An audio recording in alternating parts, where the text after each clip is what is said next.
بعد از پایان بازی منچستر سیتی و رئال مادرید خبری در فضای مجازی منتشر شد که هممون رو شوکه کرد. درگیری لفظی کوین دی بروینه با گواردیولا سرمربی تیم منچستر سیتی. در این ویدیو به بررسی کامل این حواشی میپردازیم.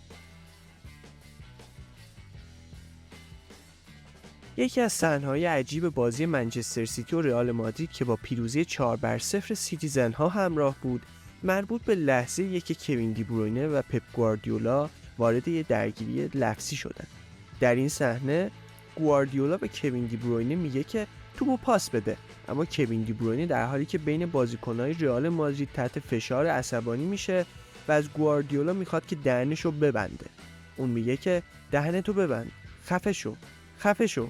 اکنون پپ گواردیولا در واکنش به این درگیری لفظی با کوین دی بروینه گفته ما سر هم دیگه داد میزنیم و من اینو دوست دارم. گاهی اوقات توی بازی‌ها این قضیه پیش میاد. من این انرژی رو دوست دارم. این برای اولین بار نیست که اتفاق میفته. شما نمیبینید که ما چگونه بارها سر همدیگه در تمرینات داد میزنیم و این همون چیزیه که ما به اون نیاز داریم.